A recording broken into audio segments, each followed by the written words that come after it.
Mi trovo a San Vito al Tagliamento, in località Santa Sabina al Civico 10 al Bread and Breakfast Chiaro di Luna, dove questa mattina sono arrivati 4 profughi dalla guerra dell'Ucraina. Sentiamo le loro esperienze.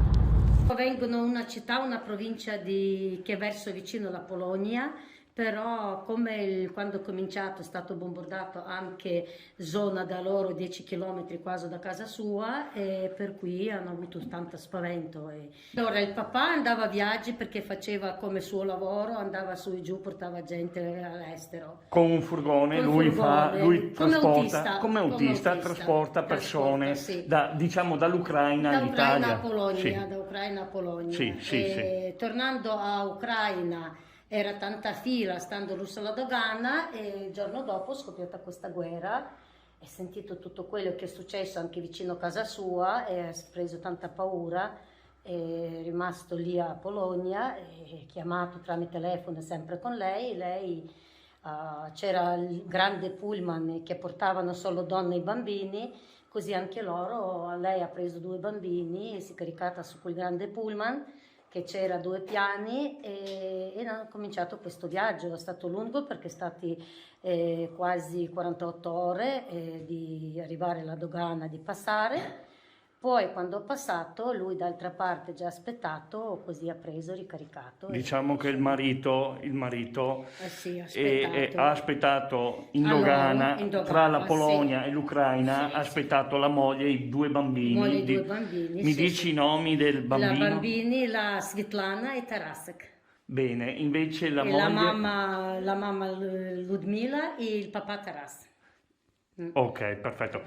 Quanta paura hanno avuto i bambini tanta, e la moglie? Quanta? Tanta, perché non dormivano di notte, perché quando è venuto questo, come si dice, bombardamento, e hanno sentito le finestre, che sbattevano le finestre. Dunque hanno lasciato tutto e hanno preso valigia con robe necessarie, i documenti, e sono andati via. Sono andati via per paura per bambini. Hanno chiamato subito il marito che era per strada e hanno detto aspettaci in confine. Aspetta lì, non passare di qua, e noi arriviamo, e così siamo riusciti a venire qua. Diciamo che questo aiuto è stato dato anche dal comune di San Vito al Tagliamento. Questo aiuto è stato tantissimo, perché quando è scoppiato questo giovedì mattina, invece giovedì sera il comune già hanno fatto urgente consiglio comunale, e venerdì hanno fatto una manifestazione lì a piazza, e sono stati bravissimi perché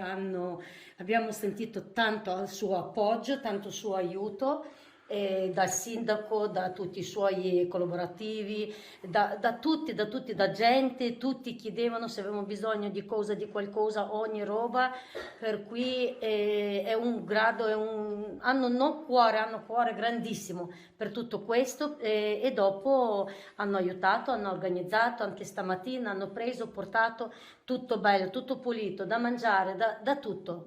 E lei si chiama invece? Ganna. Ah, ok, dunque da 23 anni che è qui in Italia, sì. Bravissima. Ok, dunque si è messa in moto anche lei per questo aiuto, diciamo, ha parlato col comune? Okay. Allora, primo è stato comune perché ha organizzato manifestazione e fatto tutto questo. Sì. Poi il comune ha chiesto se avrete bisogno, anzi mi chiedevano sempre, perché c'è tantissima gente a San Vito che mi conosce, e mi dicevano sempre cerca di portare qua perché una roba non è da poco. E dopo ho detto non so, poi alla fine che sono loro, hanno cominciato questo viaggio, allora mi sono mossa con quelli che lavorano, quelli che hanno dato aiuto, ho chiesto domenica aiuto, se c'è possibilità come fare, come lì, e loro sono stati subito proposti e risposti, e mi hanno telefonato, chiamato, e stamattina loro arrivati e hanno sistemato tutto.